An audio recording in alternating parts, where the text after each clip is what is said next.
கிரியேட்டிவிட்டிலாம் மிஞ்சுதுங்க. வணக்கம், என் பேர் டாக்டர் சுவாமிநாதன். நான் வந்து காவேரி மருத்துவமனையில் கல்லீரல், கிட்னி, மாற்று அறுவை சிகிச்சை மற்றும் உடல் அறுவை சிகிச்சை ரொபாட்டிக் ஸ்பெஷலிஸ்டாக வேலை பார்க்குறேன்.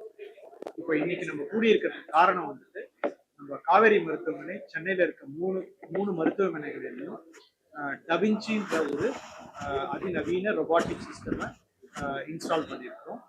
இது வந்து ஆழ்வார்பேட் மெயின் பிரான்ச்ல 2023 நம்ம இன்ஸ்டால் பண்ணியிருக்கோம். இப்போ மற்ற 2 பிரான்ச்கள்லையும் நம்ம வந்து டவின்சியோட லேட்டஸ்ட் ஜென்ரேஷன் ரொபாட்டிக் சிஸ்டமை இன்ஸ்டால் பண்ணி இப்போ காவேரியில சென்னையில எந்த பிரான்ச்சுக்கு போனாலும் எல்லா ஸ்பெஷலிஸ்டும் ரொபாட்டிக் ட்ரெயின்டு ஸ்பெஷலிஸ்ட் டாக்டர்ஸ் இருக்கிறாங்க. அது மூலமா நம்ம வந்து ஒரு அஃபோர்டபுள் காஸ்ட்ல வந்து ரொபாட்டிக் சர்வீஸ் வந்து எல்லா பேஷண்ட்ஸுக்கும் கொடுக்க போறோம். இதுக்கு முன்னாடி வரைக்கும் இது வந்து வெளிநாடுகள்லேயே ஒரு சில குறிப்பிட்ட ஹாஸ்பிட்டல்ல மட்டுமே அவைலபிளா இருந்தது. இன்னைக்கு வந்துட்டு சென்னையில நம்ம காவேரி மூலமா எல்லாருக்கும் பயன்படுற மாதிரி நம்ம வந்து ஒரு இதை வந்து இன்ஸ்டால் பண்ணியிருக்கோம். அதுக்காக தான் இன்னைக்கு நம்ம இங்க கூடியிருக்கிறது. இந்த ரொபாட்டிக் கருவி வந்து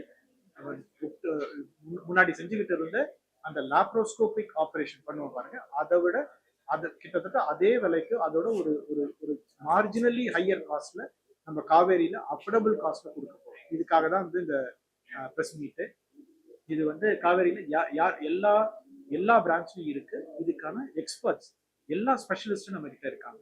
starting from cancer surgeons, general Castro surgeons, gynaecologist, urologist, இது மட்டும் இல்லாமல் மச் மோர் அட்வான்ஸாக டிரான்ஸ்பிளான்ட்லையும் இப்போ பயன்படுத்தக்கூடிய அளவுக்கு இன்னைக்கு வந்து ரொபாட்டிக்ஸ் வந்து 3 பிரான்ச்லையுமே அவைலபிளாக இருக்கு.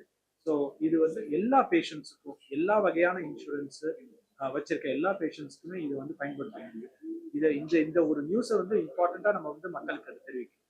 இது வந்து விலை அதிகமாக இருக்கும், இதை நம்ம பயன்படுத்த முடியாதுன்ற அந்த அச்சத்தை நீக்கி இது வந்து எல்லாருக்கும் போய் சேரணுன்றதுக்காகவே இதை வந்து காவேரி மருத்துவமனையில் இந்த அட்வான்ஸ்டு ரொபாட்டிக், இதுதான் இன்னைக்கு ஜென்ரேஷன்ல highest most recent generation da Vinci robotic system காவேரியில இருக்கு.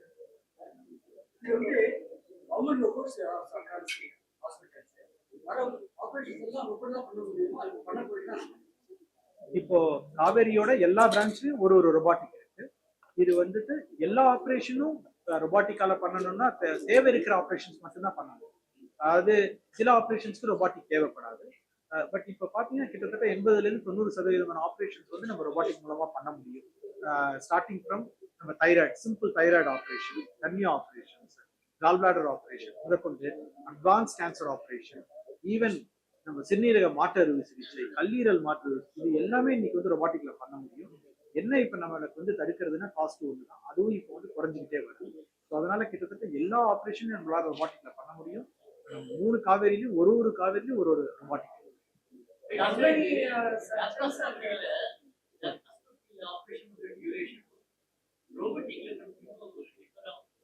பெரிய வித்தியாசம் ஒன்றும் இல்லைங்க. ஏன்னா லாப்ரோஸ்கோபிக்ல பண்றதும் இதுவும் ஆல்மோஸ்ட் டெக்னிக் வைஸ் சேம் தான். அதே மாதிரி நம்ம கேஸ் போட்டு தான் பண்ண போறோம்.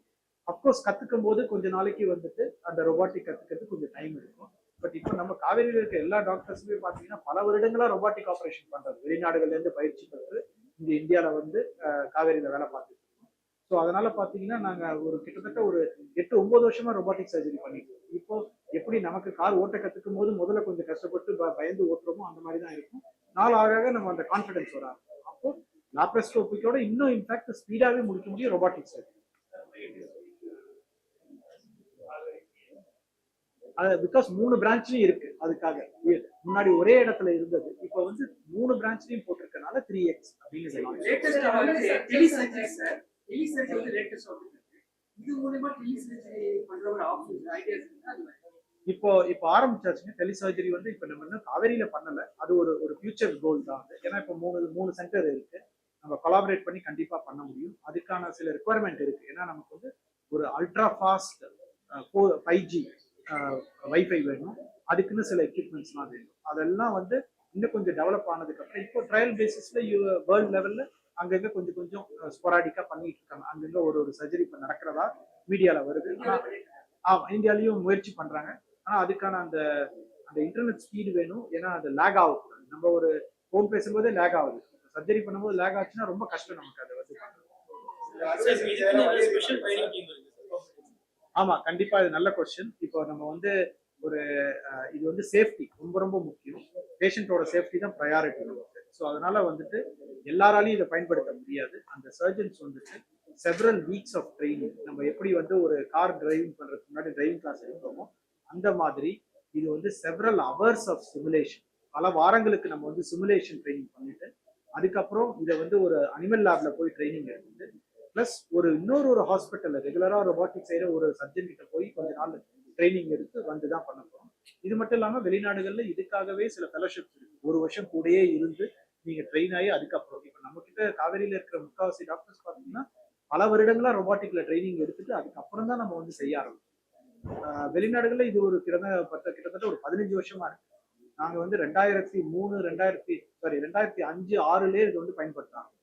அதனால இப்போ வந்து நமக்கு அது வந்து எதுக்காக ஒரு ஒரு வெளிநாடு வெள்ளக்காரனுக்கு மட்டும்தான் இருக்கணுமா, இந்த மாதிரி ஒரு சாமிநாதனுக்கும் ஒரு சுப்பனுக்கும் கிடைக்கக்கூடாதுன்றதுக்காக தான் இப்போ இதை இங்க நம்ம கொண்டாடுறோம். இப்போ கடந்த 5-10 வருஷத்துல எல்லாருக்குமே இதுக்கு அவைலபிள் இருக்கு.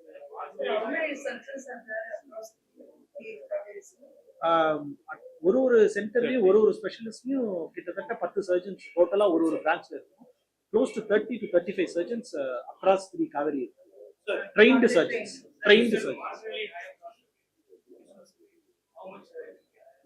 அது சர்ஜரி வேரி ஆகும். ஒரு ஃபார் எக்ஸாம்பிள் யூராலஜி ஆப்ரேஷன் அதோட காம்ப்ளெக்சிட்டி பொறுத்து. ஒரு சிம்பிளான ஆப்ரேஷன் ஃபார் எக்ஸாம்பிள் ஒரு ஹெர்னியா பண்றோம்னு சொல்லுவாங்க. அந்த ஹெர்னியா லாப்ரோஸ்கோப்ல பண்றதுக்கும் ரொபாட்டிக்ல பண்றதுக்கும் ஒரு ஒரு ஃபியூ ₹1000 தான், ஒரு 40,000-50,000 தான் அதிகமாகும். அதுவும் இப்போ இன்சூரன்ஸ் கவர் பண்ணிடுறாங்க. அதனால வந்துட்டு பேஷண்ட்ஸை பொறுத்த வரைக்கும் எந்த ஒரு எஃபர்ட்டுமே இல்லாம ஈஸியா இதுல செஞ்சுட்டு பெரிய ஆப்ரேஷன் செய்ய அதுக்கேற்ற செலவுகள், அதுக்கான எக்யூப்மெண்ட்ஸ் அதிகம் தேவைப்படும் போது அதுக்கான காஸ்ட் அதிகமாகும். பட் ஸ்டில் பெரிய ஆப்ரேஷன்ல இதோட அட்வான்டேஜ் இன்னும் நிறைய இருக்கிறனால இப்போ பாத்தீங்கன்னா மக்களுக்கும் இதோட அக்செப்டன்ஸ் ரொம்ப இன்க்ரீஸ் ஆயிடுச்சு. அவங்களே முன் வந்து கேட்கறாங்க. ஏன்னா ரெக்கவரி இருக்காது. நம்ம டாக்டர்ஸ் குறிப்பிட்ட மாதிரி காலையில செஞ்சுட்டு அன்னைக்கு சாயங்காலம் விட்டுட்டாங்க. முன்னாடி வந்து ஒரு கேன்சர் ஆப்ரேஷன் பண்ணிட்டு 10 நாள் ஹாஸ்பிட்டல் இருப்பாங்க. இப்போ பாத்தீங்கன்னா 3வது நாள் வீட்டுக்கு போயிடுறாங்க. ஒரு கிட்னி டிரான்ஸ்பிளான்ட் பண்ணிட்டு 10 நாள் இருந்தவங்க இன்னைக்கு 3வது நாள் நான் வீட்டுக்கு இருக்கேன். இதுக்கெல்லாம் காரணம் வந்துட்டு ஒரு ஸ்கார் கிடையாது. அடுத்த நீ அன்னைக்கு சாயங்காலம் எழுந்து சேர்ல உட்கார வச்சு அடுத்த நீ காலைல நடக்க வச்சு அவங்களுக்கே நம்பிக்கை இல்லை. சீக்கிரம் அனுப்புறாங்க போது பேஷண்ட்ஸே கேட்கறாங்க, என்ன சார் இவ்வளவு சீக்கிரம் வீட்டுக்கு அனுப்புறீங்க? அந்த அளவுக்கு வந்து இது ஒரு பெயின்லெஸ்ஸா இருக்கு. ரொம்ப ப்ரிசைஸா பண்ண முடியாது. எங்களுக்கும் கான்பிடன்ஸ் நல்ல நல்ல பண்ண ஒரு திருப்தி எங்களுக்கும் இருக்கு.